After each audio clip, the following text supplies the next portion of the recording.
This is S videos, जहां हर story एक नई दुनिया का दरवाजा खोलती है, जहां एंटरटेनमेंट मिलता है इमोशन से और हर वीडियो बनाती है एक यादगार सफर। Welcome to the world of creativity. Welcome to S videos. ये वीडियो सिर्फ एजुकेशन और एंटरटेनमेंट पर्पस के लिए बनाया गया है। वीडियो में इस्तेमाल की गई सारी मटेरियल्स, इमेजेस और ऑडियो उनके रिस्पेक्टिव ओनर्स के अधिकार में हैं। हम किसी भी कॉपीराइटेड कंटेंट को क्लेम नहीं करते। सन 3050 ये वो साल था जब इंसान ने ब्रह्मांड के सबसे बड़े रहस्य को छू लिया था। विज्ञान और तकनीक की मदद से इंसानों ने अंतरिक्ष में समय और जगह के नियमों को तोड़ते हुए एक नई दुनिया की खोज की थी। उस दुनिया को नाम दिया गया आदिम लोक, प्राइमल वर्ल्ड। लेकिन इस नई दुनिया में कदम रखते ही इंसान को एक भयानक सच का सामना करना पड़ा। यहाँ पृथ्वी के हथियार, बंदूकें, मिसाइलें और परमाणु बम कुछ भी काम नहीं करते थे। यहाँ का वातावरण इतना अलग था कि आधुनिक तकनीक लोहे के कबाड़ में बदल जाती थी।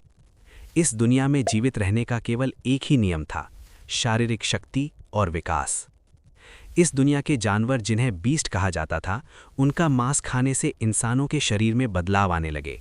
उनके जीन्स या कहें उनका रक्त बदलने लगा। इंसान ताकतवर होने लगे, उनकी उम्र लंबी होने लगी और वो सुपर ह्यूमन बनने की राह पर चल पड़े। दृश्य: फौलादी सुरक्षा गृह, स्टील आर्मर शेल्टर का बाहरी इलाका। आदिम लोक के पहले क्षेत्र में फौलादी सुरक्षा गृह के विशाल धातु के दरवाजे के बाहर एक 18 साल का युवक खड़ा था। उसका नाम विक्रम सिंह था। विक्रम का कद सामान्य था, शरीर दुबला पतला और कपड़े जगह जगह से फटे हुए थे। उसके चेहरे पर धूल जमी थी, लेकिन उसकी काली आंखों में एक अजीब सी जिद और ठहराव था। उसके हाथ में एक जंग लगा हुआ खंजर था, जो शायद कबाड़ की दुकान से खरीदा गया था। हवा में अजीब सी गंध थी, गीली मिट्टी और सूखे खून की मिलीजुली गंध। आसमान का रंग नीला नहीं बल्कि हल्का बैंगनी था और 2 सूरज क्षितिज पर चमक रहे थे। विक्रम ने एक गहरी सांस ली और अपने खंजर की मूठ को कसकर पकड़ा। आज मुझे खाली हाथ नहीं लौटना है, उसने खुद से फुसफुसाते हुए कहा। माँ की दवाई और रिया की स्कूल फीस, सब कुछ आज के शिकार पर टिका है। सुरक्षा गृह के अंदर अमीर घरानों के लड़के बेहतरीन औजारों और महंगी आर्मर पहनकर शिकार पर निकलते थे। वे समूह में जाते थे, लेकिन विक्रम अकेला था। उसके पास ना तो कोई सुरक्षा कवच था और ना ही कोई साथी। उसका साथी तो था सिर्फ उसका अनुभव और उसकी जान जोखिम में डालने की क्षमता। वो दबे पांव ताम्रवन की ओर बढ़ा। यहाँ के पेड़ों के तने तांबे की तरह लाल और सख्त थे। पत्तों की सरसराहट भी ऐसी लगती थी जैसे धातु के टुकड़े आपस में टकरा रहे हों। करीब 2 घंटे तक जंगल में भटकने के बाद विक्रम एक झाड़ी के पीछे रुक गया। उसका दिल जोर जोर से धड़क रहा था, लेकिन उसने अपनी सांसों को काबू में रखा। सामने एक छोटे नाले के पास एक जीव पानी पी रहा था। ये एक ताम्रदंत सूअर था। ये पृथ्वी के जंगली सूअर जैसा दिखता था, लेकिन आकार में उससे 2 गुना बड़ा था। उसकी चमड़ी काले पत्थर जैसी सख्त थी और उसके मुंह से बाहर निकले 2 बड़े दांत शुद्ध तांबे के बने लग रहे थे, जो सूरज की रोशनी में चमक रहे थे। विक्रम जानता था कि ये जीव बेहद खतरनाक है। अगर इसने एक टक्कर मारी तो विक्रम की पसलियां चूर चूर हो जाएंगी। इसका मांस, अगर मैं इसे मारने में कामयाब हो गया तो इसका मांस कम से कम 3000 रुपये में बिकेगा, और अगर मेरी किस्मत अच्छी रही और मुझे इसका बीस्ट सोल मिल गया तो मेरी पूरी जिंदगी बदल जाएगी। बीस्ट सोल, आदिम लोक का सबसे कीमती खजाना। जब कोई योद्धा किसी जानवर को मारता है तो बहुत कम संभावना होती है कि उस जानवर की आत्मा उस योद्धा को मिल जाए। वो आत्मा एक हथियार या कवच के रूप में प्रकट हो सकती है। लेकिन विक्रम ने पिछले 3 सालों में सैकड़ों छोटे जानवर मारे थे, पर उसे आज तक एक भी बीस्ट सोल नहीं मिला था। लोग उसे बदनसीब विक्रम कहते थे। विक्रम ने अपने जूते की नोक से जमीन को टटोला ताकि आवाज ना हो। वो धीरे धीरे सूअर के पीछे की तरफ बढ़ा। सूअर पानी पीने में व्यस्त था। अब वे उससे केवल 10 कदम की दूरी पर था।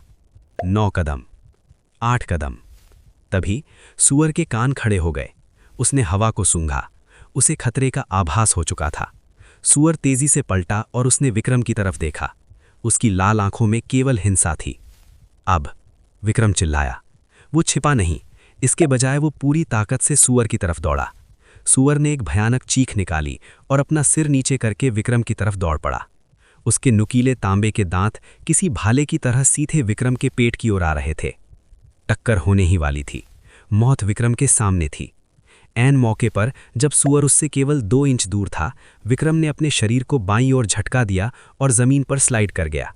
सूअर की भारी भरकम शरीर हवा को चीरता हुआ आगे निकल गया। विक्रम के पास केवल 1 सेकंड का मौका था। वो बिजली की तेजी से पलटा, अपने जंग लगे खंजर को दोनों हाथों से पकड़ा और सूअर की गर्दन के नीचे, जहां चमड़ी थोड़ी नरम होती है, वहां पूरी ताकत से घोंप दिया। मर जा, विक्रम ने दांत पीसते हुए जोर लगाया। खंजर मांस में धंस गया। सूअर दर्द से बिलबिला उठा। उसने झटका दिया जिससे विक्रम दूर जा गिरा। विक्रम की पीठ एक पेड़ से टकराई। उसके मुंह से खून का एक कतरा निकल आया। दर्द की एक लहर उसकी रीढ़ की हड्डी में दौड़ गई। लेकिन सूअर की हालत खराब थी। खंजर उसकी गर्दन की नली काट चुका था।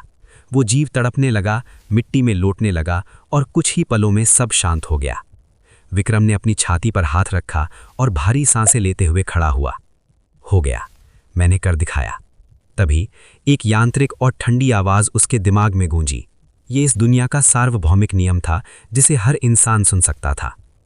आवाज, ताम्रदंत सूअर का वध किया गया। कोई बीस्ट सोल प्राप्त नहीं हुआ। मांस खाने से 0 से 10 के बीच साधारण जीव तत्व प्राप्त हो सकता है। विक्रम के चेहरे पर निराशा छा गई। फिर से कोई बीस्ट सोल नहीं, मेरी किस्मत सच में खराब है। उसने थूक दिया और सूअर के पास गया। बीस्ट सोल नहीं सही, मांस तो है। उसने अपना खंजर वापस निकाला और मांस काटना शुरू किया। वो जल्दी करना चाहता था क्योंकि खून की गंध दूसरे खतरनाक जानवरों को बुला सकती थी। जैसे ही उसने सूअर के पेट को चीरा, उसकी चाकू किसी बहुत सख्त चीज से टकराई। हड्डी? विक्रम ने सोचा। उसने मांस हटाकर देखा, वहां हड्डी नहीं थी। वहां एक काला अंगूठे के आकार का पत्थर था। वो पत्थर बिल्कुल अलग था। वो प्रकाश को सोख रहा था, जैसे वो कोई काला छिद्र यानी ब्लैक होल हो। विक्रम ने हैरानी से उसे उठाया। ये क्या चीज है? सूअर के पेट में पत्थर? जैसे ही विक्रम की उंगलियों ने काले पत्थर को छुआ, एक अजीब सी घटना घटी। वो काला पत्थर ठोस से तरल में बदलने लगा। वो काले पानी की तरह पिघलकर विक्रम की हथेली की स्किन के अंदर घुसने लगा। आह, ये क्या है? विक्रम घबरा गया। उसने पत्थर को फेंकने की कोशिश की, लेकिन वो उसकी स्किन से चिपक गया था। तेज जलन, ऐसा लगा जैसे किसी ने उसका हाथ आग में डाल दिया हो। वो काला तरल उसकी नसों में दौड़ने लगा। विक्रम दर्द से चीख उठा और जमीन पर गिर पड़ा। उसका शरीर कांपने लगा। उसकी आंखों के सामने अंधेरा छाने लगा। लेकिन बेहोश होने से ठीक पहले उसे अपने दिमाग में फिर से वही यांत्रिक आवाज सुनाई दी। लेकिन इस बार वो आवाज किसी मशीन की नहीं, बल्कि किसी प्राचीन देवता की तरह भारी थी। आवाज, रक्त का नमूना स्वीकार किया गया। प्राचीन स्वर्ण कमल का ताला खुल रहा है। आवाज, सुपर जीन सिस्टम सक्रिय हो रहा है। मेजबान की पहचान विक्रम सिंह। आवाज, क्या आपको शक्ति चाहिए? विक्रम की चेतना लुप्त हो रही थी। उसने मन ही मन अपनी डूबती हुई सांसों के साथ जवाब दिया, हाँ, मुझे शक्ति चाहिए। और फिर जंगल में सन्नाटा पसर गया। विक्रम बेहोश पड़ा था, लेकिन उसके शरीर के अंदर उसका खून उबल रहा था। एक ऐसा बदलाव शुरू हो चुका था जो आने वाले समय में पूरे आदिम लोक को हिलाकर रख देने वाला था। यहीं से शुरू होती है एक कमजोर लड़के के अनंत योद्धा बनने की कहानी। विक्रम की आंखें एक झटके से खुली। सबसे पहले उसने एक गहरी सांस ली। उसे उम्मीद थी कि उसके पूरे शरीर में दर्द होगा, हड्डियां दुख रही होंगी और वो शायद अस्पताल के बिस्तर पर होगा। लेकिन ऐसा कुछ नहीं था। हवा में अभी भी वही जंगल की नमी और खून की गंध थी। आसमान का रंग अब गहरा बैंगनी हो चुका था, जिसका मतलब था कि आदिम लोक में रात होने वाली थी। विक्रम हड़बड़ाकर उठ बैठा। उसने अपने हाथ को देखा, जहां वो काला पत्थर पिघलकर अंदर गया था।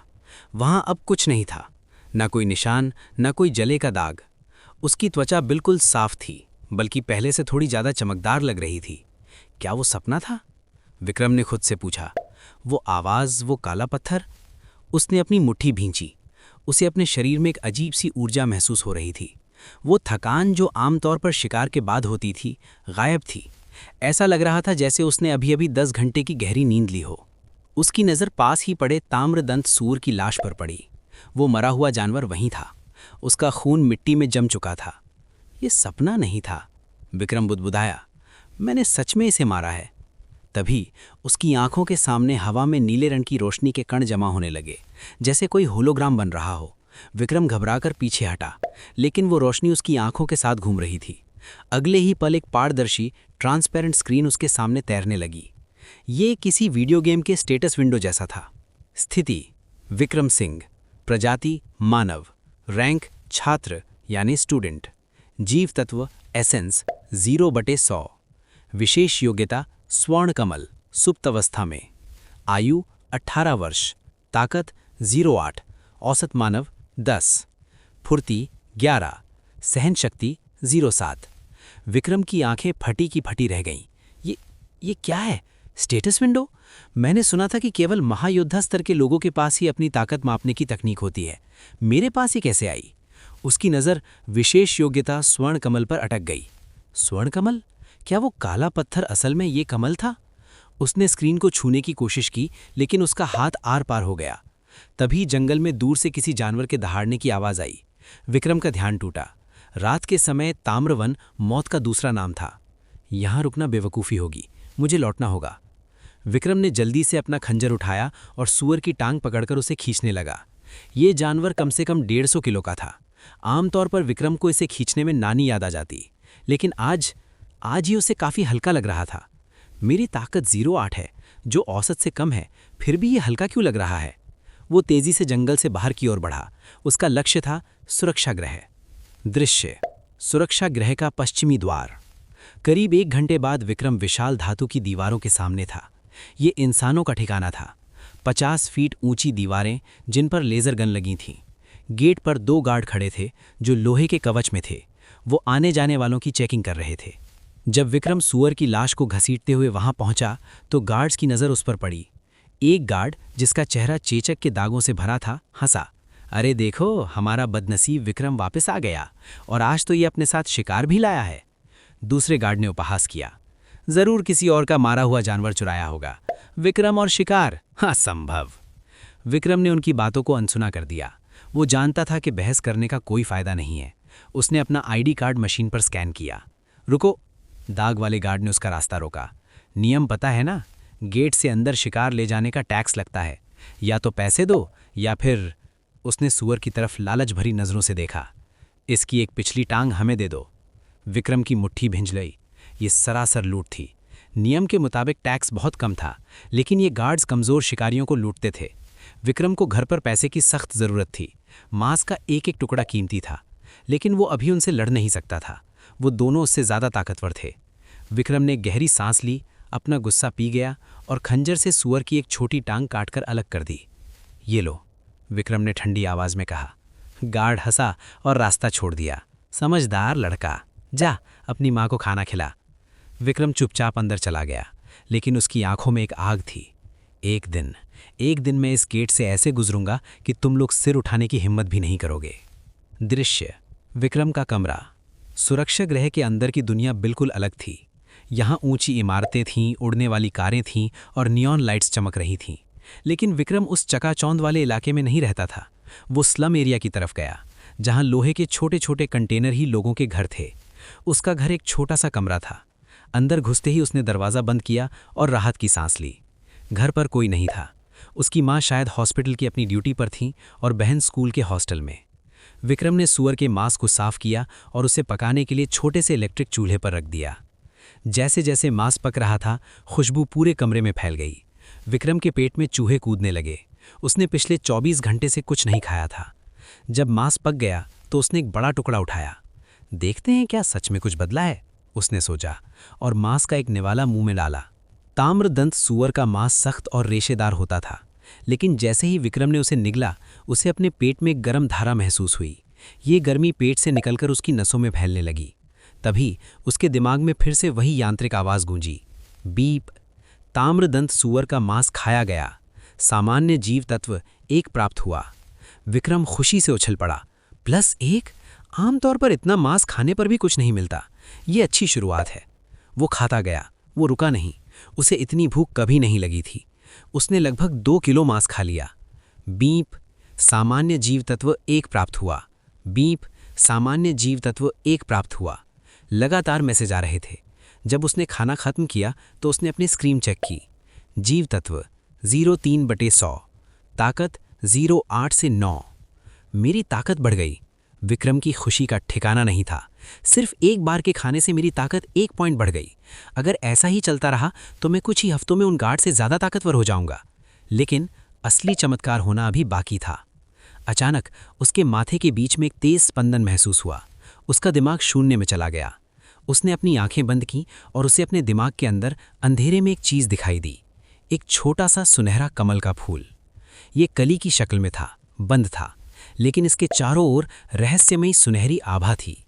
अचानक विक्रम की चेतना उस कमल की ओर खींची चली गई। उसे लगा कि वो कमल उसे कुछ दिखा रहा है। उसके दिमाग में एक नई जानकारी आई, एक अजीब सी तकनीक। ये सुअर मारने का तरीका नहीं था, बल्कि ये तो अपनी सांसों को नियंत्रित करने का तरीका था। System notice. स्वर्ण कमल ने प्राचीन विद्या रक्त शुद्धि का पहला चरण अनलॉक किया है। विक्रम ने अपनी आंखें खोलीं। वो पसीने से लथपथ था, लेकिन उसकी आंखों में अब डर नहीं था। रक्त शुद्धि? उसने अपनी हथेलियों को देखा। ये कमल मुझे सिर्फ स्टेटस नहीं दिखा रहा, ये मुझे सिखा रहा है कि ताकतवर कैसे बनना है। तभी उसके दरवाजे पर जोर से दस्तक हुई। धड़ धड़ धड़। बाहर से एक भारी आवाज आई। ओए विक्रम, मुझे पता है तू अंदर है और मुझे मांस की खुशबू आ रही है। दरवाज़ा खोल वरना तोड़ दूंगा। विक्रम का चेहरा सख्त हो गया। वो इस आवाज़ को पहचानता था। ये राका था, स्लम एरिया का लोकल गुंडा जो हमेशा विक्रम से उसका शिकार छीन लेता था। हर बार विक्रम डर के मारे दरवाज़ा खोल देता था, लेकिन आज विक्रम ने अपनी मुट्ठी भींची। उसकी ताकत 8 से 9 हो चुकी थी और उसके पास अब एक रहस्य था। वो धीरे से उठा और दरवाजे की तरफ बढ़ा। आज नहीं राका, विक्रम ने मन ही मन कहा, आज हिसाब बराबर होगा। दरवाजे पर होती वो जोर की आवाज़ पूरे कमरे में गूंज रही थी, मानो लोहे की चादरें अभी उखड़कर गिर जाएंगी। बाहर खड़ा राका अपनी ताकत का प्रदर्शन कर रहा था। आमतौर पर इस आवाज़ को सुनकर विक्रम का दिल सहम जाता था। वो जानता था कि राका उससे ज़्यादा ताकतवर है। राका की शारीरिक क्षमता कम से कम 10 या 11 रही होगी, जो एक औसत इंसान से ज़्यादा थी, जबकि विक्रम अभी तक केवल 8 पर अटका था, या यूं कहें कुछ देर पहले तक अटका था। विक्रम अपनी जगह से हिला, लेकिन डर से नहीं। उसने चूल्हे को बंद किया और एक गहरी सांस ली। उसके शरीर में सुअर के मांस से मिली ऊर्जा अभी भी दौड़ रही थी। उसने महसूस किया कि उसकी मुट्ठी में पहले से ज़्यादा कसाव है। उसने दरवाजे की कुंडी खोली। सामने राका खड़ा था, 6 फुट का भारी भरकम शरीर, गले में एक मोटी सोने की चेन जो शायद नकली थी, और चेहरे पर एक क्रूर मुस्कान। उसके पीछे उसके 2 चमचे भी खड़े थे। अरे वाह, चूहा आखिरकार बिल से बाहर निकल ही आया। राका ने अपने साथियों की तरफ देखकर ठहाका लगाया। फिर उसकी नज़र विक्रम के कमरे के अंदर गई, जहां से मांस की खुशबू आ रही थी। उसकी आंखों में लालच चमक उठा। सुन बे विक्रम, राका ने अपना भारी हाथ विक्रम के कंधे पर रखा और उसे दबाने की कोशिश की। आज शिकार अच्छा मिला लगता है। नियम तो तुझे पता है ना, इस इलाके में जो भी अच्छा माल आता है उसका पहला हिस्सा राका भाई का होता है। विक्रम ने अपने कंधे पर रखे राका के हाथ को देखा। पहले ये वजन उसे झुका देता था, लेकिन आज उसे ये हाथ उतना भारी नहीं लग रहा था। हाथ हटाओ, विक्रम ने धीमी लेकिन स्पष्ट आवाज में कहा। राका और उसके साथी एक पल के लिए सन रह गए। वहां खामोशी छा गई। राका को विश्वास नहीं हुआ कि उसने क्या सुना। क्या बोला तू? राका ने अपनी पकड़ और मजबूत की। उसकी उंगलियां विक्रम की हड्डी में गड़ने लगी। लगता है जंगल की हवा तेरे दिमाग पर चढ़ गई है। तुझे अभी और इसी वक्त सबक सिखाना पड़ेगा। राका ने अपना दूसरा हाथ उठाया और एक जोरदार थप्पड़ विक्रम के चेहरे की ओर चलाया। हवा में हाथ के चीरने की आवाज़ आई। ये थप्पड़ इतना तेज था कि अगर ये लग जाता तो विक्रम का जबड़ा टूट सकता था। लेकिन विक्रम की आंखों के सामने दुनिया अचानक धीमी हो गई। जैसे ही राका का हाथ आगे बढ़ा, विक्रम को लगा कि वो उस हाथ की दिशा को पहले से देख सकता है। ये शायद जंगल में सुअर से लड़ते वक्त जागी उसकी छठी इंद्री थी, या फिर उसकी बढ़ी हुई ताकत का नतीजा। उसने बिना सोचे अपना सिर बाईं ओर झुका दिया। राका का हाथ हवा में लहराता हुआ निकल गया।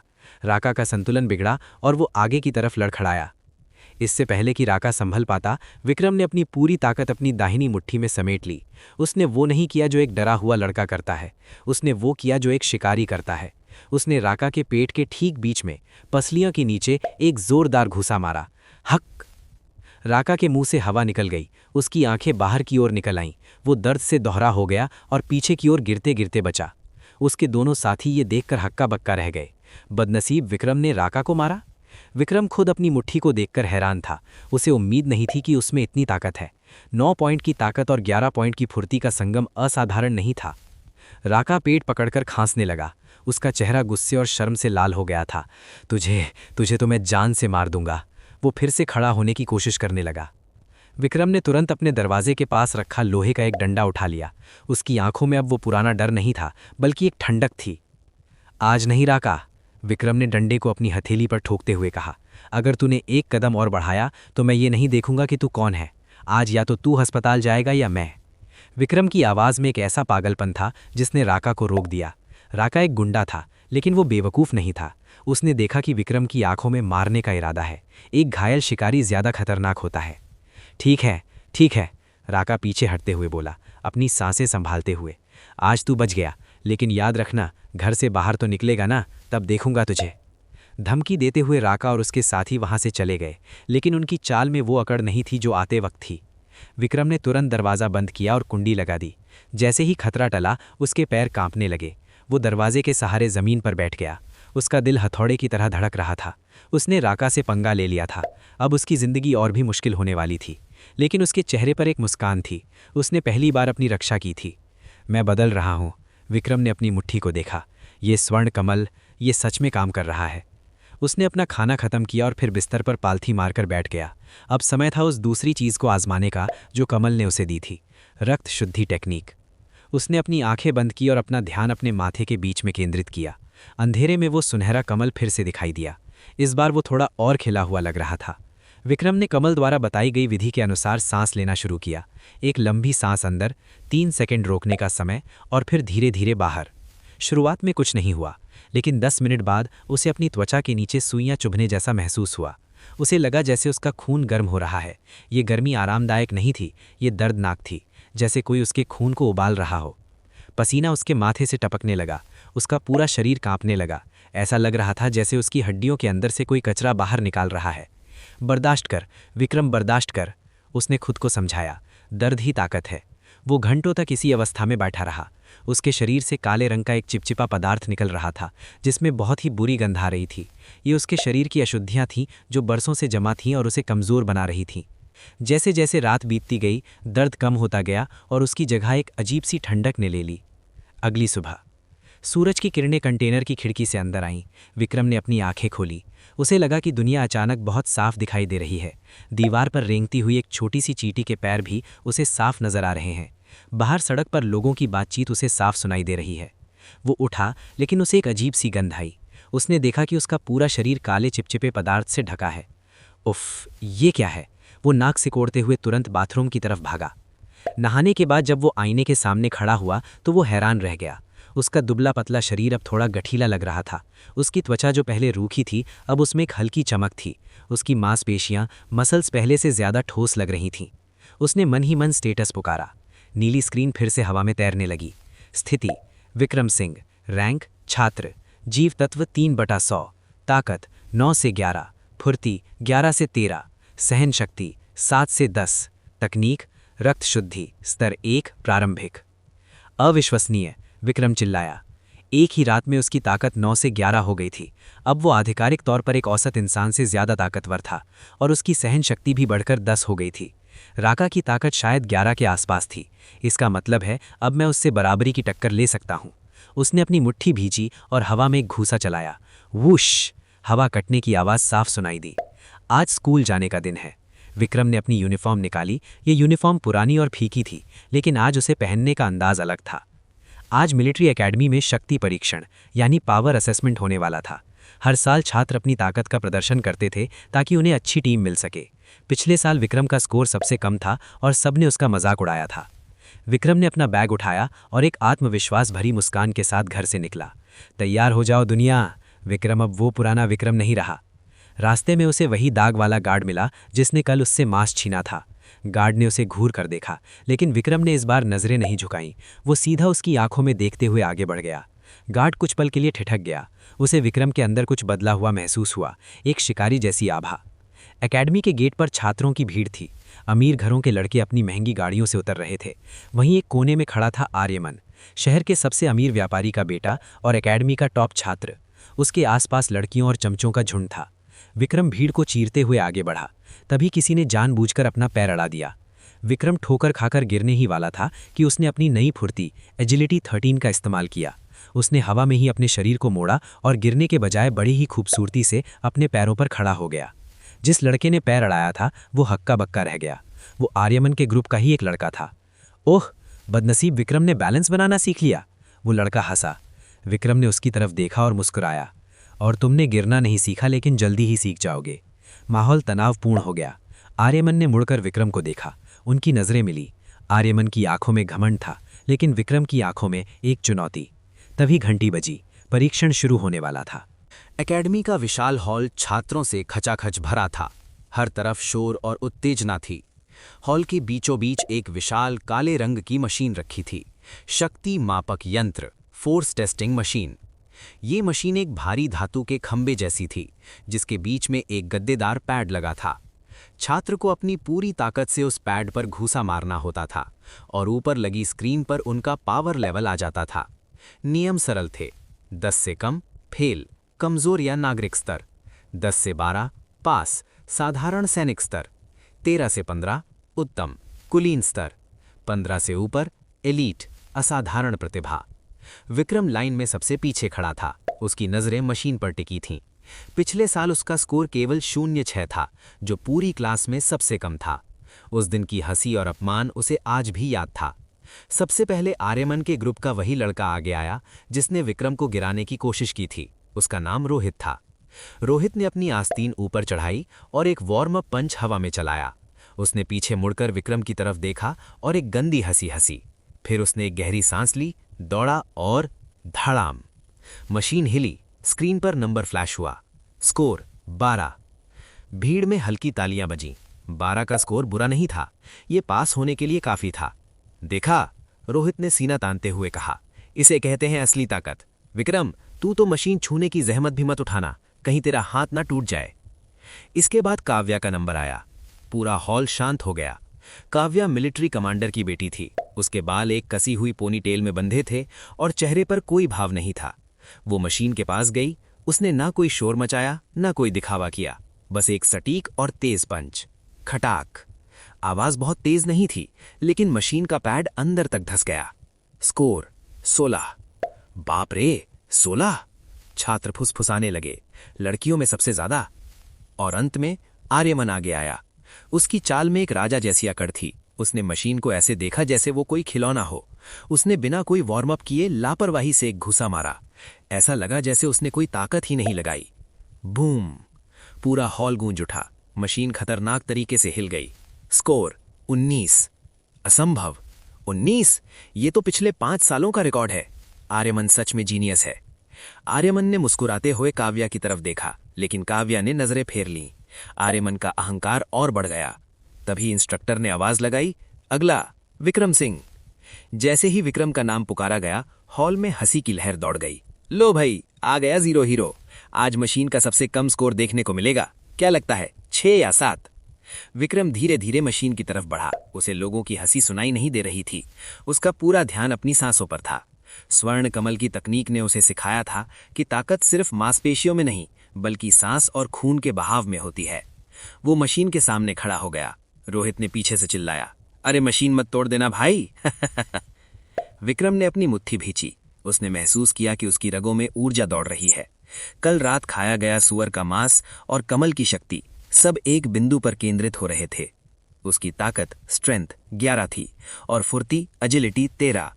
विज्ञान कहता है force equals mass into acceleration, बल बराबर द्रव्यमान गुणा त्वरण। अगर वो अपनी 13 पॉइंट की फुर्ती का सही इस्तेमाल करे तो उसकी चोट 11 पॉइंट से कहीं ज्यादा होगी। विक्रम ने अपनी कमर को हल्का सा मोड़ा। उसका पैर जमीन पर जम गया। एक ही पल में वो किसी स्प्रिंग की तरह खुला।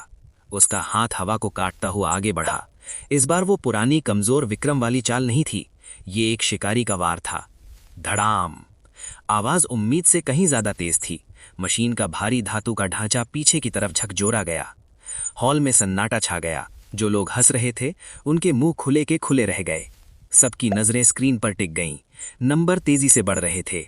8, 10, 11, 12 और अंत में वो नंबर रुका। स्कोर 13। 13?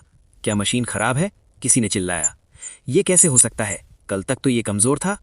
इंस्ट्रक्टर भी हैरान थे। 13 का स्कोर उत्तम श्रेणी की शुरुआत थी। एक स्लम के लड़के के लिए ये असंभव जैसा था। विक्रम ने अपनी मुट्ठी खोली और गहरी सांस छोड़ी। उसने स्क्रीन को देखा और हल्का सा मुस्कुराया। बुरा नहीं है।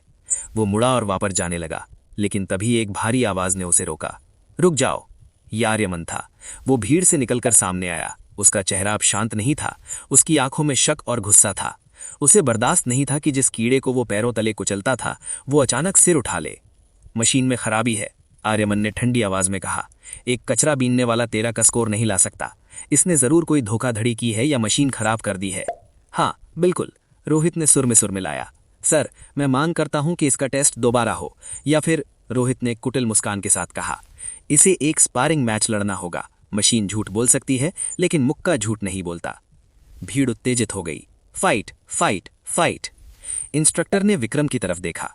विक्रम, क्या तुम रोहित की चुनौती स्वीकार करते हो? नियम के मुताबिक अगर मशीन के स्कोर पर शक हो तो द्वंद्व से फैसला किया जा सकता है।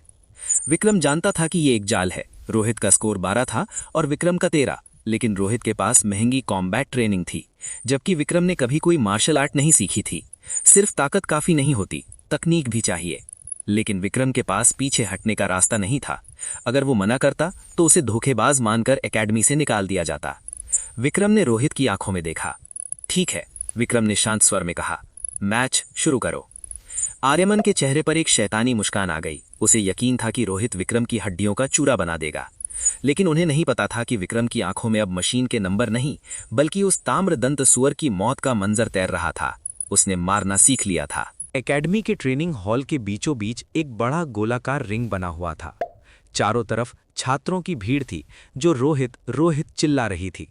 विक्रम के लिए चीयर करने वाला कोई नहीं था सिवाय उसकी अपनी धड़कनों के। रोहित ने अपने हाथ के ग्लव्स को कसते हुए एक क्रूर मुस्कान दी। तैयार हो जा बदनसीब, मशीन झूठ बोल सकती है, लेकिन जब तेरी पसलियां टूटेंगी तो वो सच बोलेंगी। विक्रम शांत खड़ा था। उसने ग्लव्स नहीं पहने थे क्योंकि द्वंद्व के नियमों के अनुसार नंगे हाथ लड़ना, बेयर हैंड कॉम्बैट की अनुमति थी, लेकिन केवल शरीर पर वार करने की छूट थी, चेहरे पर नहीं। हालांकि रोहित जैसे लोग नियमों की परवाह कम ही करते थे। रेफरी, इंस्ट्रक्टर ने सीटी बजाई। शुरू। रोहित ने एक पेशेवर बॉक्सर की तरह अपने पैरों को हिलाया। उसने मिलिट्री बॉक्सिंग सीखी थी। वो जानता था कि दूरी कैसे बनानी है और कब हमला करना है। हा, रोहित चिल्लाया और उसने एक तेज जैब विक्रम की छाती की ओर फेंका। हवा में सूं की आवाज आई। आमतौर पर यह पंच विक्रम को लग जाता, लेकिन आज विक्रम की दुनिया बदल चुकी थी। उसकी फुर्ती 13 थी, जो रोहित 11 से 2 पॉइंट ज्यादा थी। सुनने में अंतर कम लगता है, लेकिन लड़ाई में 1 पॉइंट का अंतर भी जीत और हार तय कर देता है। विक्रम को लगा जैसे रोहित का हाथ धीमी गति में उसकी तरफ आ रहा है। विक्रम ने बस अपना बायां कंधा हल्का सा पीछे किया। रोहित का पंच हवा में खाली गया। क्या? रोहित चौंका।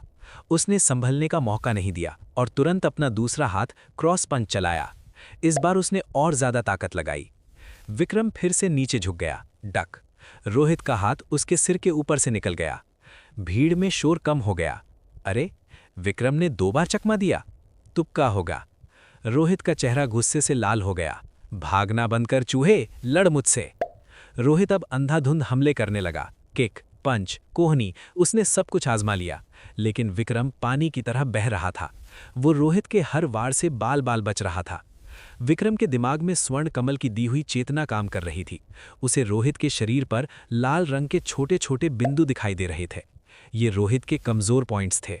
विक्रम ने सोचा, इसकी तकनीक अच्छी है, लेकिन ये बहुत खुला खेल रहा है। इसका पेट पूरी तरह से असुरक्षित है। रोहित ने एक जोरदार राउंड हाउस किक विक्रम की कमर पर मारने की कोशिश की। ये एक बड़ी गलती थी। किक मारते वक्त रोहित का संतुलन एक पैर पर था। विक्रम ने अपनी आंखों में चमक के साथ मौका देखा। उसने पीछे हटने के बजाय आगे कदम बढ़ाया। ये विक्रम का पहला हमला था। उसने रोहित की किक को ब्लॉक नहीं किया, बल्कि उसकी छाती के पास घुसकर अपनी कोहनी से एक जोरदार वार रोहित के पेट पर, सोलर प्लेक्सिस पर किया। धड़ाम। ये आवाज किसी हड्डी के टकराने जैसी थी। उफ!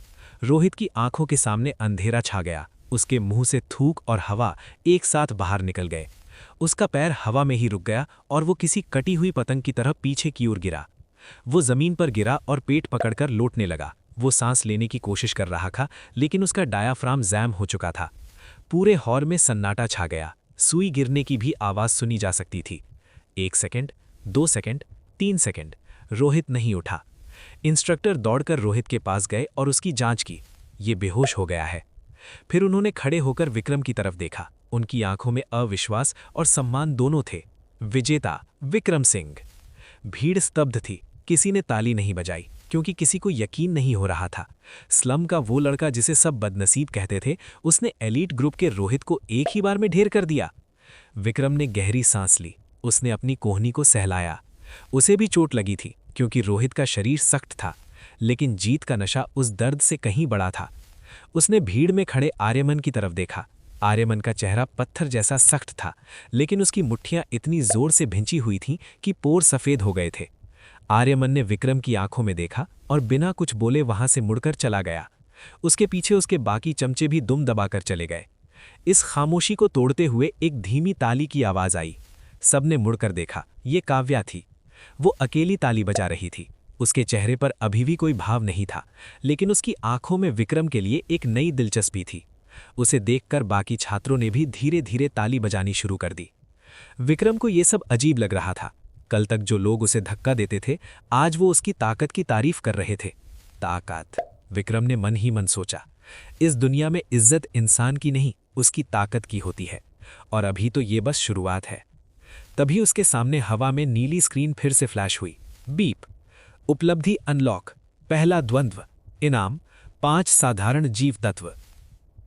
नया स्टेट अपडेट। जीव तत्व 8/100। विक्रम के होठों पर एक हल्की मुस्कान आ गई। लड़ने से भी पॉइंट्स मिलते हैं, ये तो उसने सोचा ही नहीं था। शाम को जब विक्रम एकेडमी से बाहर निकला तो उसे महसूस हुआ कि कोई उसका पीछा कर रहा है। सड़क सुनसान थी, सूरज ढल चुका था और आदिम लोक के 2 चंद्रमा आसमान में चमक रहे थे। विक्रम ने अपनी चाल धीमी कर दी। कौन है? विक्रम ने बिना मुड़े पूछा। अंधेरी गली से एक साया बाहर आया। ये एक लंबा आदमी था जिसने लंबा कोट पहना हुआ था और चेहरा आधा ढका हुआ था। काफी अच्छा प्रदर्शन था बच्चे, लेकिन रोहित को हराना एक बात है और असली हत्यारों से बचना दूसरी। विक्रम सतर्क हो गया। तुम कौन हो? आदमी ने अपनी जेब से एक कार्ड निकाला और विक्रम की तरफ फेंका। विक्रम ने उसे हवा में ही लपक लिया। फुर्ती 13। कार्ड पर एक काला खोपड़ी का निशान था और नीचे लिखा था अंडरग्राउंड अरीना। अगर तुम अपनी इस ताकत का सही इस्तेमाल करना चाहते हो और पैसा कमाना चाहते हो, आदमी ने एक अजीब सी मुस्कान के साथ कहा, तो आज रात 12 बजे इस पते पर आ जाना। वहां बच्चों का खेल नहीं होता, वहां खून का खेल होता है। इससे पहले कि विक्रम कुछ और पूछता, वो अंधेरे में गायब हो गया। विक्रम ने कार्ड को देखा। अंडरग्राउंड अरीना, जहां गैर कानूनी लड़ाइयां होती थीं। ये खतरनाक था, लेकिन उसे पैसों की सख्त जरूरत थी और उसे अपनी स्वर्ण कमल की शक्तियों को टेस्ट करने के लिए असली लड़ाई चाहिए थी, न कि स्कूल के सुरक्षित मैच। लगता है आज की रात लंबी होने वाली है। विक्रम ने कार्ड को जेब में रखा और घर की तरफ चल पड़ा। रात के 9 बज चुके थे जब विक्रम अपने घर पहुंचा। उसका घर शहर के सेक्टर 7 में था, जो गरीबों और मजदूरों की बस्ती थी। यहाँ की हवा में हमेशा धुएं और सीवेज की गंध रहती थी। विक्रम ने जैसे ही अपने छोटे से क्वार्टर का दरवाज़ा खोला, सामने का दृश्य देखकर उसके कदम ठिठक गए। उसकी माँ सुमित्रा मेज़ पर सिर रखकर सो रही थीं। उनके सामने सिलाई मशीन रखी थी और ढेर सारे कपड़े पड़े थे। वो दिन भर अस्पताल में सफाई कर्मचारी का काम करती थीं और रात को सिलाई का, ताकि घर चल सके। मेज़ के कोने पर एक पीला लिफाफा रखा था। उस पर लाल स्याही से लिखा था, अंतिम चेतावनी, चिकित्सा बिल। विक्रम ने धीरे से लिफाफा उठाया। बकाया राशि 50,000 क्रेडिट्स। उसके हाथों में लिफाफा कांपने लगा। उसकी माँ को एक पुरानी बीमारी थी जो आदिम लोक की जहरीली हवा के कारण हुई थी। अगर अगले हफ्ते तक इंजेक्शन नहीं लगा तो उनकी हालत गंभीर हो सकती थी। 50,000, विक्रम ने बुदबुदाया। शिकार करके इतना पैसा जमा करने में महीनों लग जाएंगे और मेरे पास इतना वक्त नहीं है। उसकी नज़र अपनी जेब से निकले उस काले कार्ड पर गई। Underground arena. उस रहस्यमयी आदमी की बात उसके कानों में गूंजने लगी। वहाँ बच्चों का खेल नहीं होता, वहाँ खून का खेल होता है, लेकिन पैसा भी वहीं है। विक्रम ने अपनी सोती हुई माँ के सिर पर हाथ रखा, एक पल के लिए अपनी आंखें बंद कीं और फिर एक फैसला ले लिया। उसने अपनी पुरानी अलमारी खोली। वहाँ सबसे नीचे एक प्लास्टिक का मुखौटा पड़ा था, जो उसने बचपन में एक मेले से खरीदा था। ये एक सफ़ेद लोमड़ी का मुखौटा था, जिस पर अब थोड़ी खरोंचें आ गई थीं। उसने काला हुड पहना, चेहरा मुखौटे से ढका और खिड़की के रास्ते चुपचाप बाहर निकल गया। दृश्य, लोहा मंडी का पुराना गोदाम। शहर के बाहरी इलाके में जहां कबाड़ और पुरानी फैक्ट्रियां थीं, वहां सन्नाटा था, लेकिन एक विशाल गोदाम के पास महंगी गाड़ियां खड़ी थीं। विक्रम, अब मुखौटाधारी, उस गोदाम के लोहे के गेट पर पहुंचा। 2 विशालकाय बॉडीगार्ड्स ने उसे रोका। उनके हाथों में लेजर बटॉन्स थे। ए बच्चे, ये जगह तुम्हारे लिए नहीं है, भाग गया यहाँ से। एक गार्ड ने उसे धकेलने की कोशिश की। विक्रम ने बिना एक शब्द बोले अपनी जेब से वो काला कार्ड निकाला और गार्ड के सामने कर दिया। गार्ड की हंसी तुरंत गायब हो गई। उसने कार्ड पर बनी खोपड़ी को देखा और फिर विक्रम को। माफ़ करना, मुझे नहीं पता था कि तुम आमंत्रित हो। गार्ड ने तुरंत गेट खोल दिया। अंदर जाओ, नीचे की तरफ सीढ़ियाँ हैं।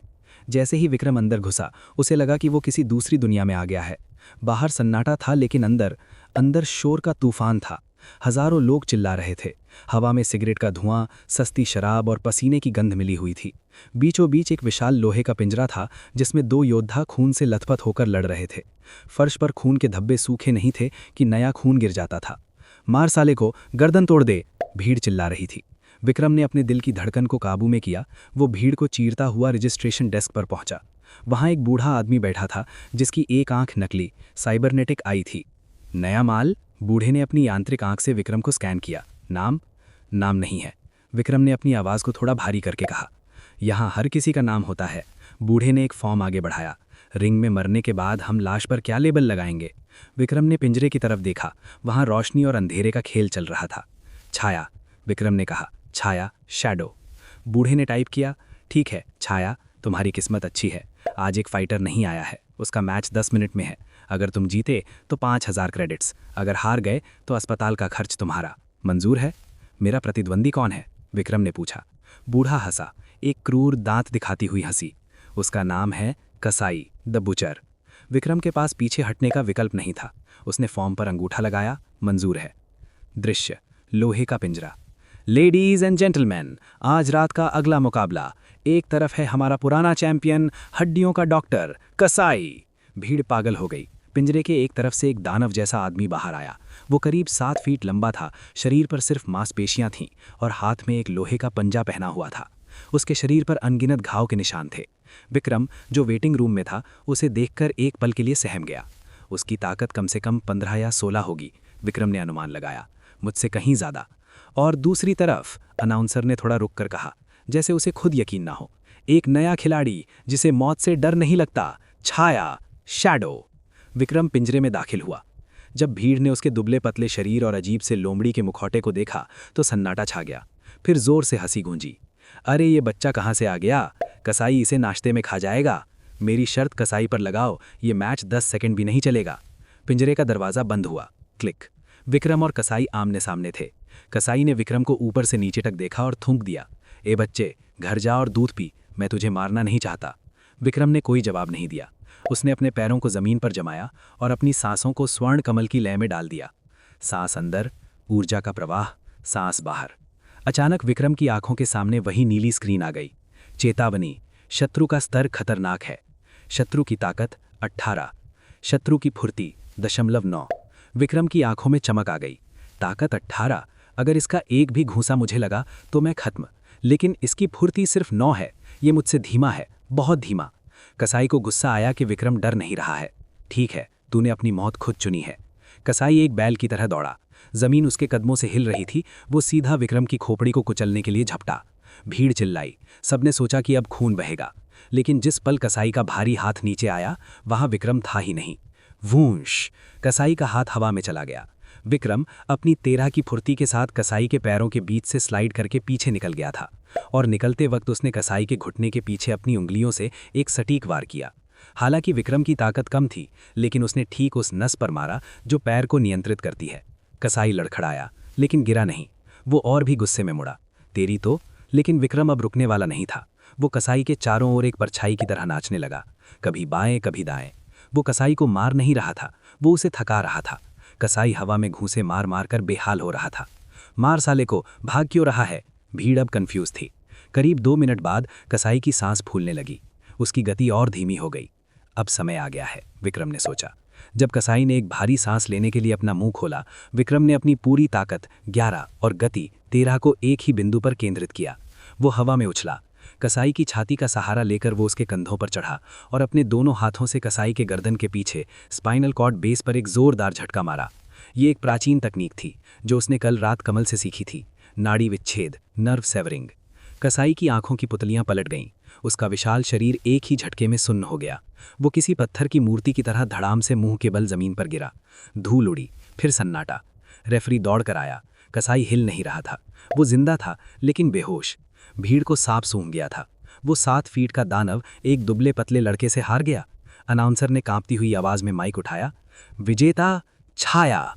विक्रम जो कसाई की पीठ पर खड़ा था नीचे कूदा। उसने भीड़ की तरफ हाथ नहीं हिलाया। उसने बस बूढ़े मैनेजर की तरफ देखा, मानो पूछ रहा हो, मेरा पैसा कहाँ है। उसने आज साबित कर दिया था कि आदिम लोक में सिर्फ ताकत नहीं, गति और दिमाग भी राज कर सकता है। लेकिन उसे नहीं पता था कि भीड़ में एक जोड़ी आंखें उसे बहुत ध्यान से देख रही थीं। एक वीआईपी कैबिन में एक लड़की बैठी थी, काव्या। वो अपने पिता के साथ वहां आई थी। पापा, काव्या ने धीरे से कहा। उसकी नज़रें उस लोमड़ी के मुखौटे वटे वाले पेपर टिकी थीं। उसकी लड़ने की शैली मैंने आज सुबह स्कूल में देखी थी। विक्रम का राज खतरे में था। खाड़े में सन्नाटा अब शोर में बदल चुका था। लोग चिल्ला रहे थे, कुछ खुशी में तो कुछ गुस्से में, क्योंकि उन्होंने कसाई पर अपना पैसा लगाया था। विक्रम, जो अब भी अपने चेहरे पर वो सफ़ेद लोमड़ी का मुखौटा पहने हुए था, पिंजरे से बाहर निकला। उसके शरीर पर पसीने की बूंदें चमक रही थीं, लेकिन खून की एक बूंद भी नहीं थी। कसाई अभी भी बेहोश पड़ा था, जिसे स्ट्रेचर पर ले जाया जा रहा था। विक्रम सीधा रजिस्ट्रेशन डेस्क की तरफ बढ़ा। उसकी चाल में अब वो हिचकिचाहट नहीं थी जो आते वक्त थी। बूढ़ा मैनेजर अपनी कुर्सी पर पीछे की ओर झुक गया। उसकी यांत्रिक आंख, साइबरनेटिक आई, लाल रंग में चमक रही थी, जैसे वो विक्रम का विश्लेषण कर रही हो। काफ़ी दिलचस्प, मैनेजर ने अपनी खुरदरी आवाज़ में कहा। मैंने कसाई को कई लोगों की हड्डियां तोड़ते देखा है, लेकिन आज पहली बार देखा कि किसी ने उसे बिना छुए ही ढेर कर दिया। तुम कौन हो लड़के? मेरा इनाम, विक्रम ने उसकी बात काटते हुए सीधे सपाट स्वर में कहा। उसने अपना हाथ आगे बढ़ाया। मैनेजर की आंखों में एक पल के लिए गुस्सा आया, लेकिन उसने खुद को संभाल लिया। उसने दराज खोला और क्रेडिट्स का एक बंडल निकाला। ये रहे तुम्हारे 5000 क्रेडिट्स। लेकिन एक बात सुन लो छाया, यहाँ जीतना आसान है, लेकिन जीते हुए पैसों के साथ बाहर निकलना मुश्किल। बहुत से लोग खुश नहीं हैं कि कसाई हार गया। विक्रम ने नोट उठाए और अपनी जेब में रख लिए। चेतावनी के लिए शुक्रिया। बिना मुड़े विक्रम बाहर के अंधेरे गलियारे की ओर चल दिया। दृश्य वीआईपी बॉक्स। ऊपर कांच के केबिन में काव्या अब भी नीचे उस लड़के को जाते हुए देख रही थी। उसके बगल में उसके पिता कर्नल रंजीत विस्की का गिलास हाथ में लिए बैठे थे। बढ़िया मनोरंजन था, कर्नल ने हंसते हुए कहा। वो लड़का फुर्तीला था, लेकिन कसाई सिर्फ एक सड़क छाप गुंडा है। असली युद्ध के मैदान में फुर्ती काम नहीं आती बेटा, वहां ताकत और कवच चाहिए। काव्या चुप रही। उसने अपने पिता की बात पर सहमति नहीं जताई। पापा, काव्या ने विचार मग्न होकर कहा, क्या आपने गौर किया, जब उसने कसाई को मारा तो उसने उसकी गर्दन के पीछे एक खास नर्व पर वार किया। इतनी सटीकता। ये सड़क छाप लड़ाई नहीं थी, ये था सर्जिकल स्ट्राइक। कर्नल ने अपनी भवें चढ़ाई। तुम्हें लगता है कि वो कोई प्रशिक्षित सैनिक है? सैनिक नहीं, काव्या ने सिर हिलाया। लेकिन आज सुबह स्कूल में विक्रम ने भी रोहित को हराने के लिए एक ऐसी ही अजीब चाल चली थी। दोनों का कद काठी एक जैसा है। कर्नल हंसे। विक्रम, वो कमजोर लड़का जिसका पिता गायब हो गया था। तुम बहुत ज्यादा सोच रही हो काव्या। चलो अब घर चलते हैं। काव्या उठ खड़ी हुई, लेकिन उसके मन में शक का बीज बोया जा चुका था। अगर वो विक्रम है तो वो अपनी ताकत क्यों छिपा रहा है? दृश्य गोदाम के पीछे वाली गली। रात के 1 बज रहे थे। विक्रम गोदाम से बाहर निकला और ठंडी हवा ने उसके पसीने को सुखा दिया। उसने अपना हुड और नीचे खींच लिया ताकि कोई उसका चेहरा न देख सके। वो मुख्य सड़क की ओर जाने के बजाय एक संकरी गली में मुड़ गया जो शॉर्टकट थी। जैसे ही वो गली के बीच में पहुंचा, उसके कान खड़े हो गए। खट खट, पीछे से कदमों की आवाज आ रही थी, और सिर्फ एक नहीं, कम से कम 3 लोग। विक्रम रुका नहीं, बस अपनी चाल धीमी कर ली। ओए हीरो, बड़ा जल्दी में है। कसाई को हराकर बहुत पैसा कमाया है सुना है, थोड़ा टैक्स तो बनता है ना। विक्रम रुक गया। उसने गहरी सांस ली। मुझे पता था ये होगा। उसने धीरे से मुड़कर देखा। 3 आदमी थे। उनके हाथों में लोहे की चेन और चाकू थे। ये वही लोग थे जो अक्सर जीतने वाले फाइटर्स को लूटते थे।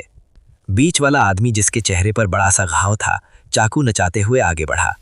चुपचाप पैसे हवाले कर दे और अपना ये फैंसी मुखौटा भी दे दे, शायद हम तुझे जिंदा जाने दें। विक्रम ने अपनी जेब में हाथ डाला। उन गुंडों को लगा कि वो पैसे निकाल रहा है। वे हंसने लगे।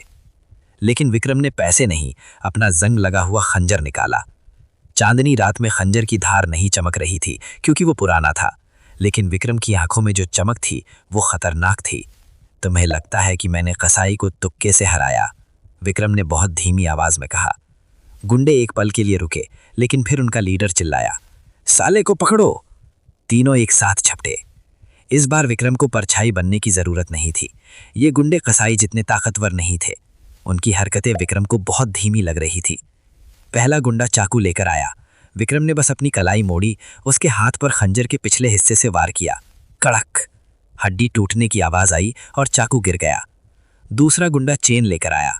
विक्रम ने झुककर खुद को बचाया और उसी गति से उठते हुए अपनी कोहनी उस गुंडे की ठोड़ी पर मार दी। वो गुंडा वहीं ढेर हो गया। तीसरा गुंडा जो लीडर था, ये देखकर घबरा गया। वो पीछे हटने लगा। तू इंसान है या भूत? विक्रम उसके करीब गया। लीडर डर के मारे दीवार से सट गया। विक्रम ने अपना खंजर उसकी गर्दन से बस 1 इंच दूर रोक दिया। आज के बाद, विक्रम ने ठंडी फुसफुसाहट में कहा, अगर किसी ने मेरा पीछा किया तो अगली बार ये खंजर रुकेगा नहीं, समझ गए? गुंडे ने कांपते हुए सिर हिलाया। विक्रम ने खंजर वापस रखा और अंधेरे में गायब हो गया। उसे लड़ने में अब मजा नहीं आ रहा था, बस उसे घर पहुंचना था। दृश्य सिटी हॉस्पिटल। विक्रम ने मुखौटा उतारकर फेंक दिया था और अपने सामान्य कपड़ों में हॉस्पिटल पहुंचा। रिसेप्शन पर रात की शिफ्ट में एक नर्स ऊँघ रही थी। एक्सक्यूज मी, विक्रम ने कहा। नर्स चौंक कर उठी। हाँ, क्या चाहिए? विक्रम ने जेब से नोटों की गड्डी निकाली और काउंटर पर रख दी। सुमित्रा देवी का बिल, 5000 क्रेडिट्स। अभी जमा कर लीजिए और सुबह उनका इलाज शुरू हो जाना चाहिए। नर्स ने हैरानी से विक्रम को देखा। उसके कपड़े धूल से सने थे, लेकिन उसके पास इतने पैसे। ठीक है सर, रसीद अभी बना देती हूँ। विक्रम ने राहत की सांस ली। एक बड़ा बोझ उसके सीने से उतर गया था। उसने दूर से अपनी माँ के वार्ड की तरफ देखा। वो सो रही थी। मैं तुम्हें बचा लूंगा माँ, मैं चाहे पूरी दुनिया से लड़ना पड़े। जैसे ही वो अस्पताल से बाहर निकला, उसके दिमाग में एक बीप हुई। System alert. लगातार 2 लड़ाइयां जीतने पर योद्धा की मानसिकता यानी वॉरियर माइंडसेट सक्रिय हुई। नया मिशन उपलब्ध, ताम्रवन का रहस्य। विवरण: स्वर्ण कमल को विकसित करने के लिए एक दुर्लभ म्यूटेंट बीस्ट का खून चाहिए। स्थान: ताम्रवन का उत्तरी क्षेत्र।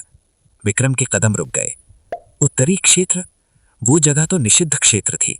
वहां जाने वाले शिकारी कभी वापस नहीं आते थे। लेकिन सिस्टम गलत नहीं हो सकता था। अगर उसे और ताकतवर बनना है तो उसे वहां जाना होगा। तभी उसकी कलाई पर बंधे कम्युनिकेटर पर एक मैसेज आया। ये स्कूल से था। नोटिस: कल सभी छात्रों को व्यावहारिक परीक्षा के लिए ताम्रवन के दक्षिणी हिस्से में ले जाया जाएगा। उपस्थिति अनिवार्य है। विक्रम के चेहरे पर एक मुस्कान आ गई। किस्मत भी अजीब खेल खेलती है, उसने सोचा। स्कूल मुझे जंगल ले जा रहा है और वहीं मेरा अगला शिकार मेरा इंतजार कर रहा है। कल का दिन बहुत बड़ा होने वाला था। सुबह मिलिट्री एकेडमी के मैदान में एक अजीब सी हलचल थी। सैकड़ों छात्र कतारों में खड़े थे। वे अपनी यूनिफॉर्म के ऊपर हल्के कवच, लाइट आर्मर पहने हुए थे और उनकी पीठ पर हथियार बंधे थे, तलवारें, भाले और धनुष। आज उनकी व्यावहारिक परीक्षा, प्रैक्टिकल एग्जाम थी। विक्रम भी कतार में खड़ा था।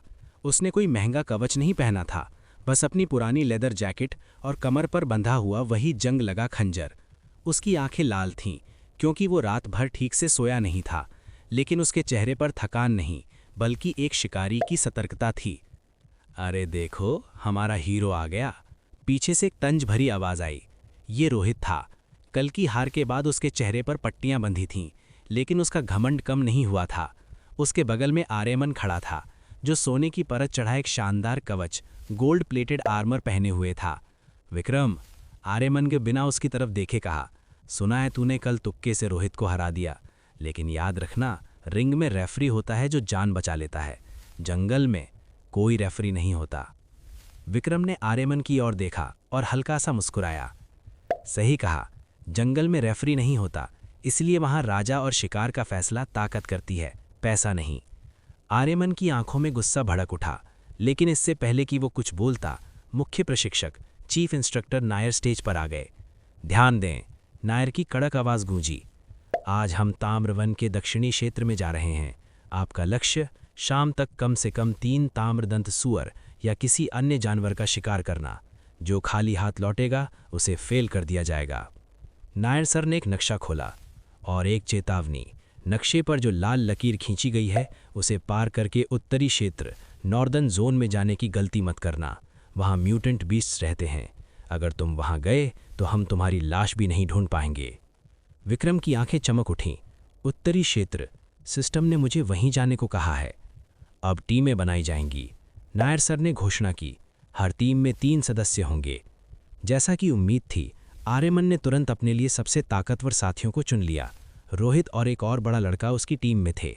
काव्या ने भी अपनी टीम बना ली। अंत में मैदान में केवल 3 लोग बचे थे जिन्हें किसी ने नहीं चुना। एक था विक्रम, दूसरा था समीर, एक चश्मिश और डरपोक लड़का जो अपने भाली बैग के बोझ से ही दबा जा रहा था, और तीसरी थी अंजलि, एक बहुत ही शांत और दुबली पतली लड़की जिसके पास हथियार के नाम पर सिर्फ एक छोटा चाकू था। बधाई हो, रोहित ने हंसते हुए कहा। कचरा टीम तैयार है। ये तीनों तो शाम तक नाश्ता बन जाएंगे। विक्रम ने अपनी टीम को देखा। समीर कांप रहा था।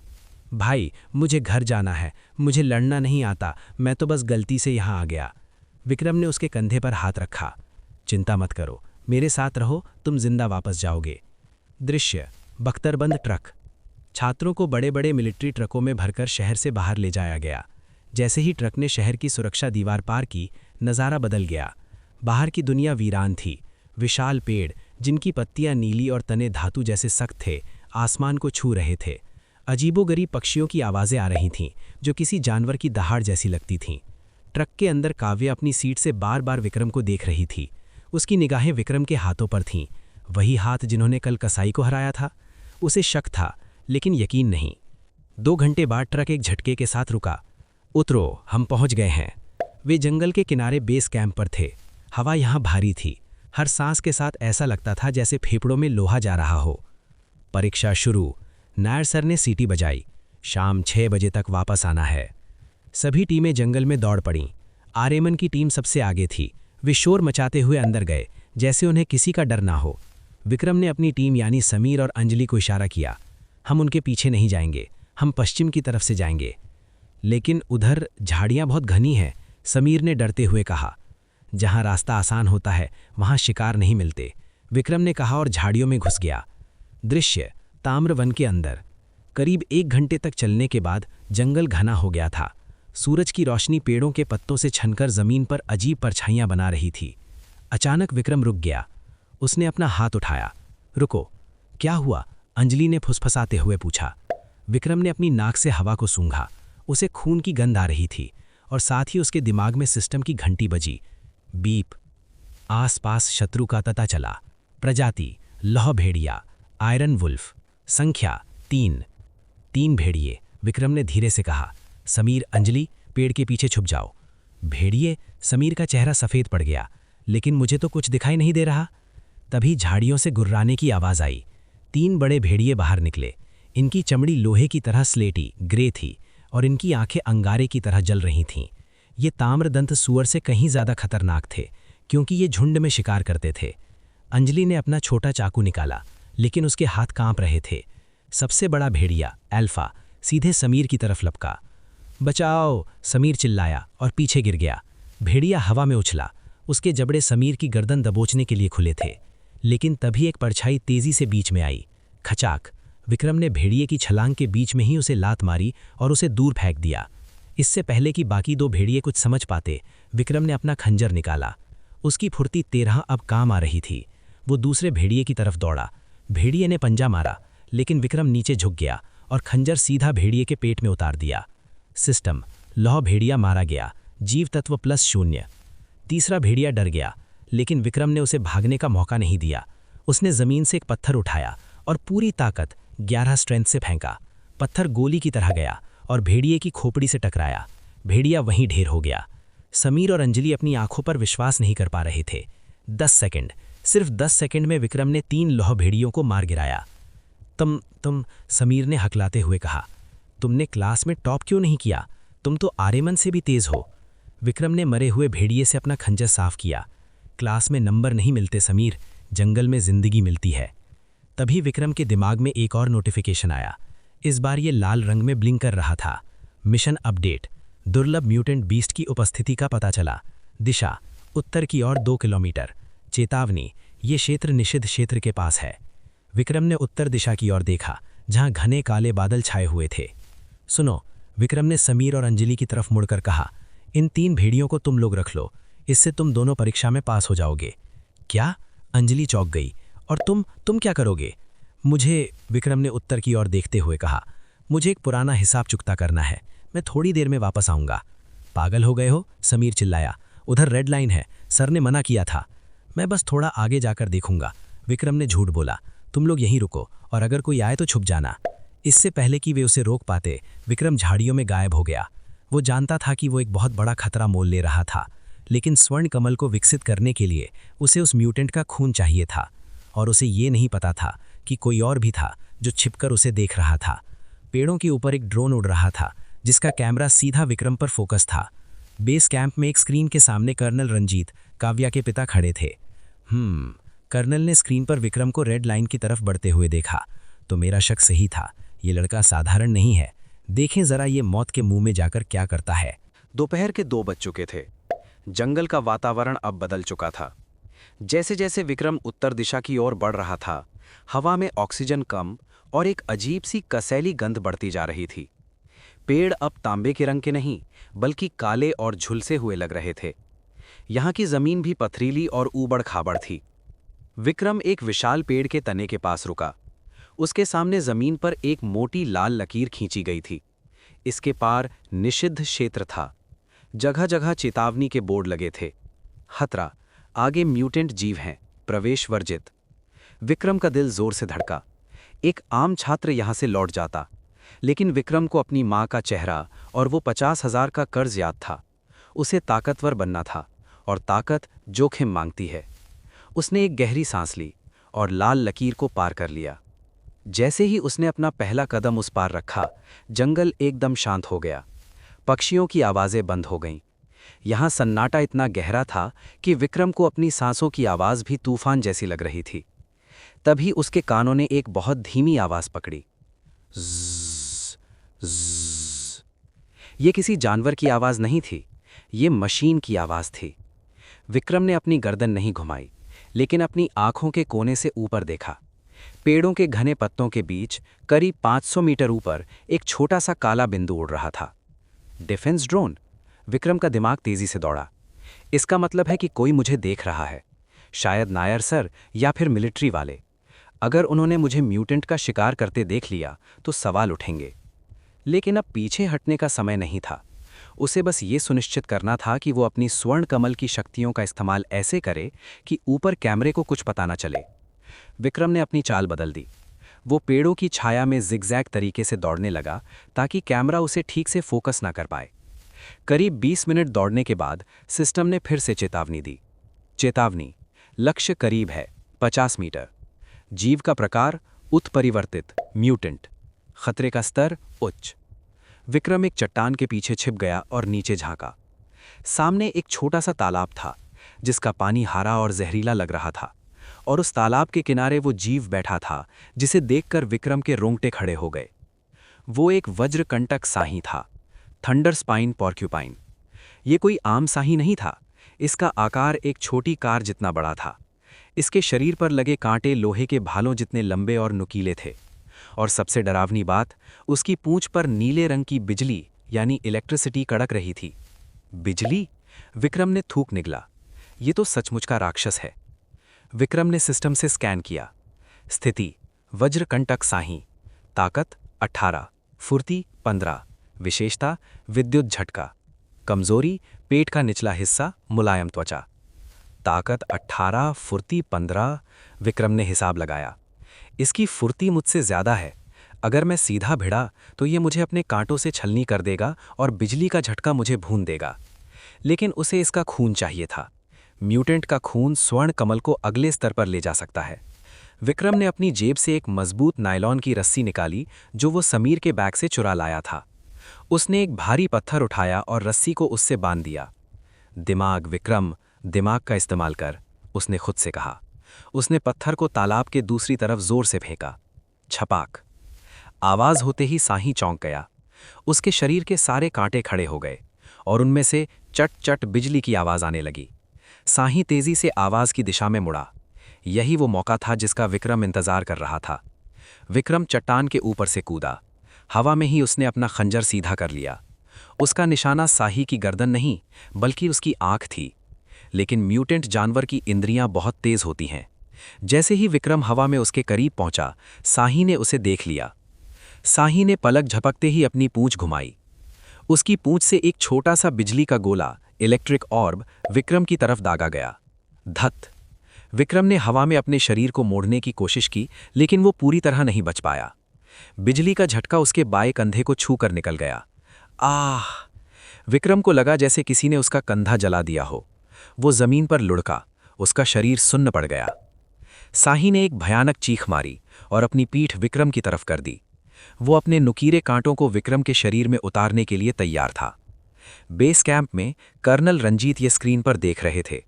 मूर्ख लड़का, एक म्यूटेंट से सीधा भिड़ गया, अब ये मरेगा। रेस्क्यू टीम भेजने का भी वक्त नहीं है। लेकिन स्क्रीन पर विक्रम ने हार नहीं मानी थी। जमीन पर पड़े पड़े दर्द से कराहते हुए विक्रम ने देखा कि साही अपनी पीठ उसकी तरफ करके उसे कुचलने आ रहा है। उसका बायां हाथ सुन्न था, लेकिन उसका दायां हाथ जिसमें खंजर था अभी भी काम कर रहा था। साही ने पीछे की तरफ छलांग लगाई। 1 सेकंड बाद विक्रम का शरीर कांटों से छिदने वाला था। ऐन मौके पर विक्रम ने अपनी बची हुई सारी ताकत यानी स्ट्रेंथ 11 अपने पैरों में डाल दी और साही के नीचे की तरफ स्लाइड कर गया। अब विक्रम ठीक साही के नीचे था, उसके पेट के पास। सिस्टम कमजोरी का पता चला। विक्रम की आंखों में एक खूनी चमक आ गई। अब मर! उसने अपने जंग लगे खंजर को दोनों हाथों से पकड़ा। एक हाथ सुन्न होने के बावजूद सहारा दे रहा था और पूरी ताकत से साही के मुलायम पेट में घोंप किया। और सिर्फ घोपा नहीं, बल्कि उसे पकड़कर पूरा चीरता हुआ पीछे की तरफ निकल गया। क्रीच! साही की दर्दनाक चीख से पूरा जंगल हिल गया। साही तड़पता हुआ दूर जा गिरा। उसके पेट से नीले रंग का खून बह रहा था। बिजली के झटके अब बेकाबू होकर इधर उधर गिर रहे थे। विक्रम हाफता हुआ खड़ा हुआ। उसका कंधा जल रहा था, कपड़े फट चुके थे, लेकिन वो जिंदा था। साही ने उठने की कोशिश की, लेकिन उसका घाव बहुत गहरा था। कुछ ही पलों में वो शांत हो गया। विक्रम उसके पास गया। उसके हाथ कांप रहे थे। बीप! वज्रकंटक साही म्यूटेंट का वध किया गया। बीस्ट सोल प्राप्त नहीं हुई। मांस खाने योग्य है। बीस्ट सोल नहीं मिली? कोई बात नहीं। विक्रम ने अपना खंजर निकाला। मुझे इसका खून चाहिए।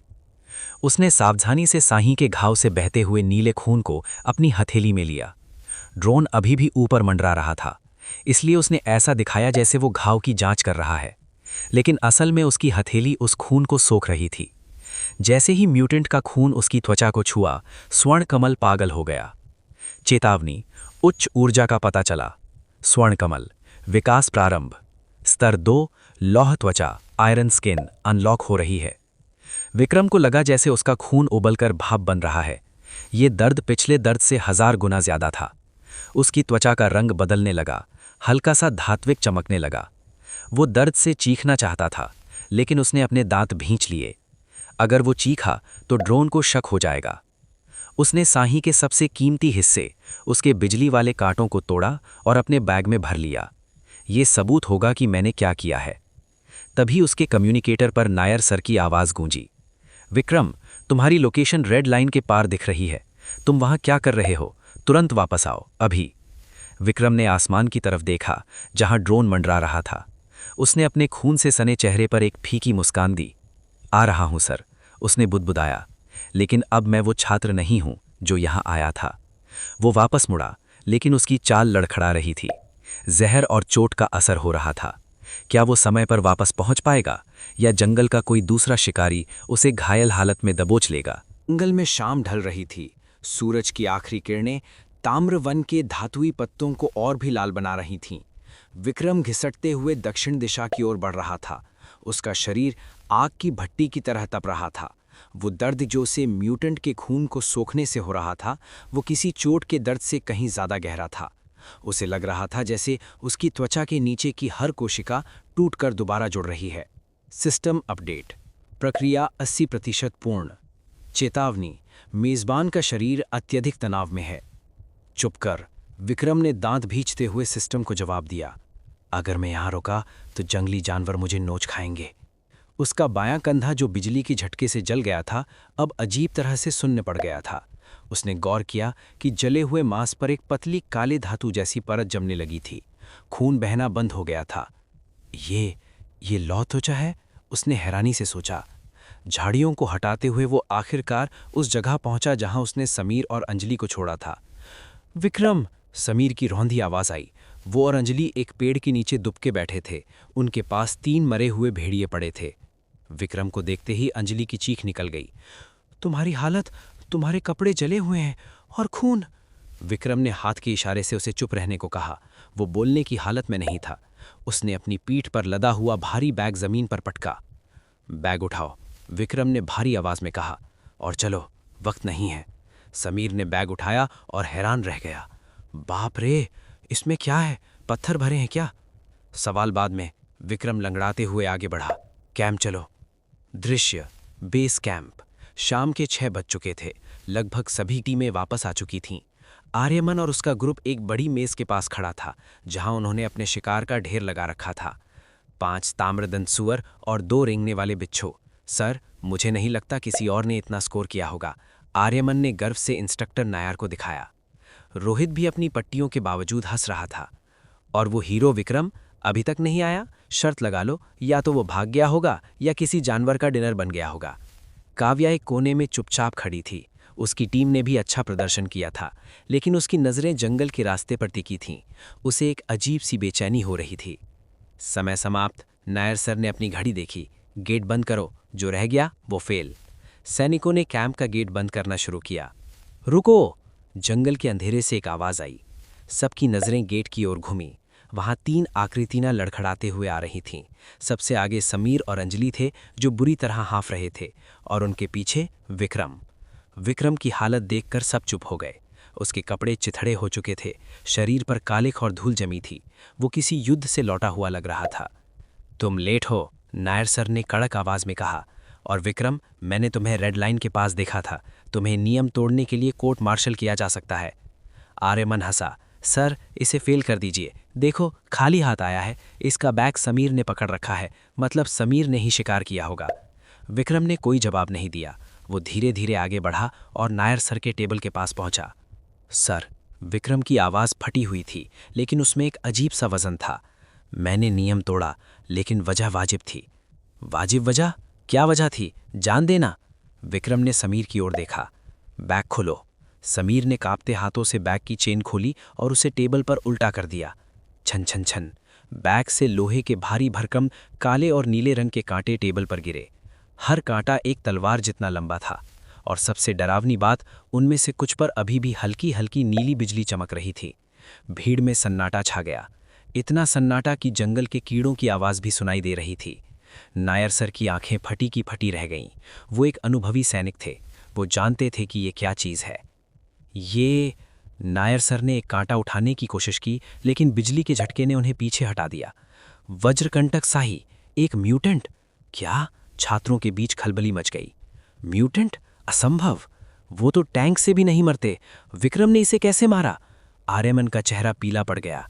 उसकी हंसी उसके गले में ही अटक गई। उसने अपने 5 सुअरों को देखा और फिर विक्रम के एक कांटे को। उसके सुअर अब खिलौने लग रहे थे। ये झूठ है, रोहित चिल्लाया। सर, इसने ये मरा हुआ पाया होगा। एक छात्र म्यूटेंट को नहीं मार सकता। नायर सर ने विक्रम की ओर देखा। विक्रम की आंखों में सच्चाई थी, और उसके कंधे पर लगा घाव वो बिजली से जलने का निशान था। चुप रहो, नायर सर ने रोहित को डांटा। उन्होंने विक्रम के घाव की ओर इशारा किया। ये घाव ताज़ा है, और कांटे की जड़ में अभी भी खून और मांस लगा है। ये ताज़ा शिकार है। उन्होंने विक्रम की आंखों में देखा। पहली बार नायर सर की नज़रों में विक्रम के लिए गुस्सा नहीं, बल्कि सम्मान था। विक्रम सिंह, नायर सर ने गहरी सांस ली। नियम तोड़ने के लिए तुम्हें सज़ा मिलेगी 1 हफ्ते की डिटेंशन, लेकिन... उन्होंने टेबल पर हाथ मारा। लेकिन एक म्यूटेंट को मारने के लिए मैं तुम्हें इस परीक्षा में पूरे 100 अंक देता हूं, और साथ ही विशेष योग्यता का मेडल भी। भीड़ स्तब्ध थी। काव्या के चेहरे पर एक हल्की मुस्कान आ गई। मुझे पता था, उसने सोचा। विक्रम ने झुककर प्रणाम किया। धन्यवाद सर। लेकिन उसकी असली खुशी मेडल नहीं थी।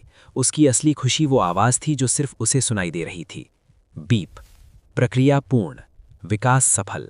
नई क्षमता अनलॉक। लौह त्वचा, आयरन स्किन स्तर 1। शारीरिक सुरक्षा डिफेंस 20 बढ़ गई है, ताकत 11 से 14। विक्रम ने अपनी मुट्ठी भींची। उसकी त्वचा अब सामान्य नहीं थी, अब वो एक जीता जागता हथियार बन रहा था। जब वो कैंप के मेडिकल टेंट की ओर जा रहा था, उसे महसूस हुआ कि आर्यमन की नज़रों में अब सिर्फ जलन नहीं बल्कि नफरत थी। एक असली दुश्मनी की शुरुआत हो चुकी थी। और कहीं दूर एक बंद कमरे में कर्नल रंजीत ने अपना वीडियो स्क्रीन बंद किया। कमाल है, कर्नल ने एक फाइल उठाई जिस पर टॉप सीक्रेट लिखा था। लगता है हमें प्रोजेक्ट टाइटन के लिए एक नया उम्मीदवार मिल गया है। विक्रम को नहीं पता था कि उसका ये शिकार उसे मिलिट्री के सबसे बड़े और खतरनाक प्रोजेक्ट का हिस्सा बनाने वाला था।